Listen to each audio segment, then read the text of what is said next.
going to say that Devin Booker deserves to be an all-star, then the suggestion is who's going to be out?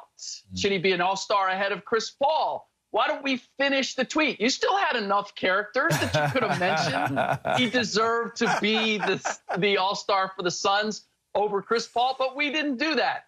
It's an old rule. If you're going to complain about a guy who didn't make the all-star team, then you got to point out the guy that he should have been on there instead of. And that didn't happen here. And I wonder why that is. I don't like to traffic in conspiracy theories, but fellas, you're going to complain about Devin Booker not being an all-star, then you got to call out your boy Chris Paul and say, you know what, just because you're the president of the Players Association and you fought to have an all-star game in the first place doesn't necessarily mean that you should be an all-star.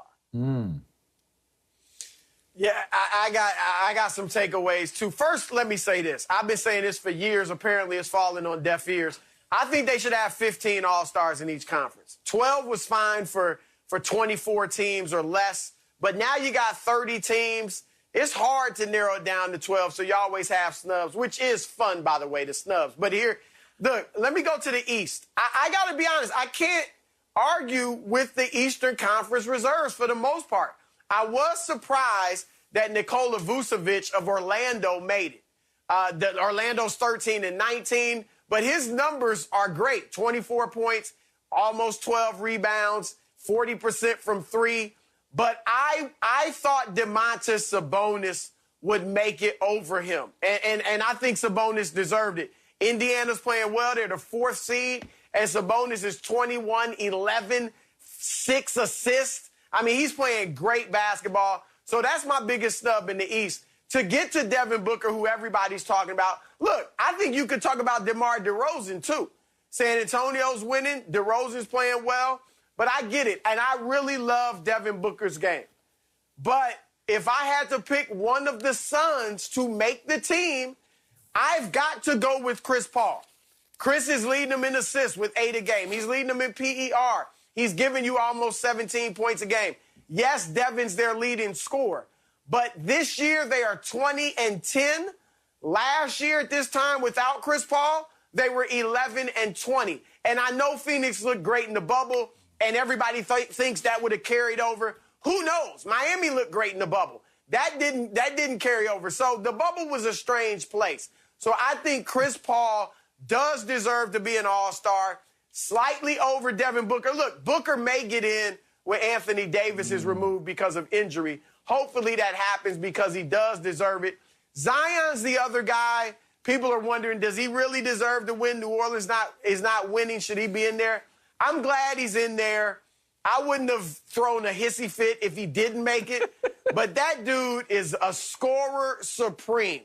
I mean, he just is. He's leading the league in points in the paint, 25 points a game. He needs to improve his rebounding and his defense. I like that they've put the ball in his hands because he actually is a pretty good playmaker, got some court vision. That's helped them improve and win 8 of their last 15. So I got no problem with Zion being there because we know he's going to be there for the next 10 to 12 years at least. So I think for the most part, I'm cool with the way the coaches did this. Yeah, my biggest takeaway, when you look at Devin Booker getting snubbed, I think it is a legit snub. They're 5th in the West, and they're playing great basketball, and a lot of it is largely in part of Devin Booker. I also would say Devin Booker is a young and budding star. So when you look at it, that takes me to the East. Another takeaway was the amount of first and second appearance all-star reserves selections. There were 5 out of 7, which I thought was pretty interesting. Means that there may be a possible starting of the changing of the guard. You gotta at some point, I know this might sound crazy, I know this, and you touched on this the other day. Look, Father Time is a free agent that he's on every team's roster, right? So as Father Time begins to catch up to the Chris Pauls who are deserving of being in the All-Star game, the perennial All-Star appearance guys, which we all know, once you become so popular, you're going no matter what your stats are, no matter what it is. It was like that with the Pro Bowl. You know, guys are going to go that shouldn't necessarily be there, but they're there because of their reputations. Well, to see that many first-time, second-time reserves, and it was at 57%. There was 8 total of first and second appearances as all-star reserve selections.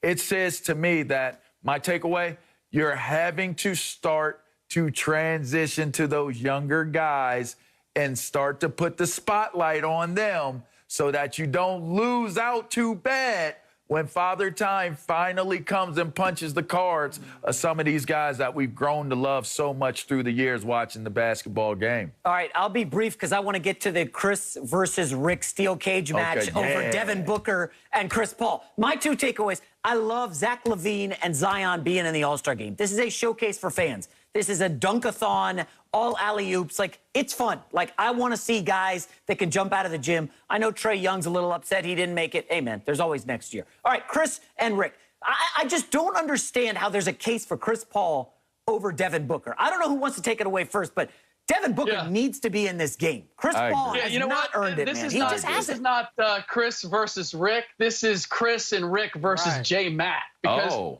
I don't have a problem with Chris Paul being their all-star selection because the only reason that they're getting an all-star is because of their record. And Chris Paul is the biggest reason why that record is ultimately different. So I don't have an issue with Chris Paul being their all-star selection. I have a problem with NBA players crying about Devin Booker not being the selection and not identifying why he's not the selection. Who paying you? Who paying you, Rick? Who paying you? Look, Devin Booker, stand up. Y'all watch, if you watch the Suns play, Rick is right on the money. And this is nothing against Devin Booker. Devin Booker is a legitimate all-star caliber player. And if he were in the East, he's probably in the all-star game, maybe not even just once, but a couple of times. But in the West, it's tough. And look at who am you taking off? You don't take off Chris Paul. You certainly don't take off Lillard and Donovan Mitchell. So like I said, he may get in because Anthony Davis is hurt. Right. But come on, who am I taking off?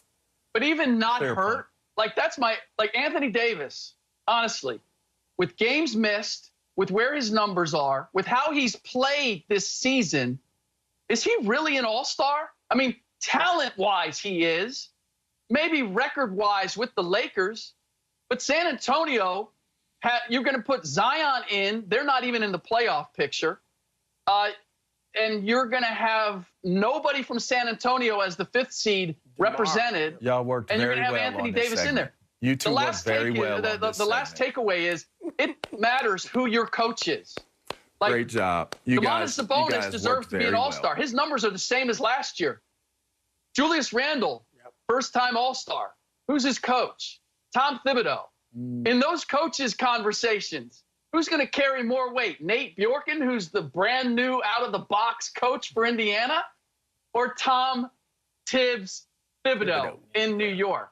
That, to me, is an influence. And by the way, Stan Van Gundy is going to have to explain something to Brandon Ingram as why he stumped for Zion Williamson, because Ingram was an all-star last year and had almost the same identical numbers. So I'm Brandon. I got a little side-eye, like, hey, what happened to me? It's going to be I thought I was the resident all-star. Rick is just stirring up all this coach drama. Oh, Stan Van Gundy, Rick Carlisle. Maybe next Rick will do more. Is KD rushing back too soon? We'll have the latest next.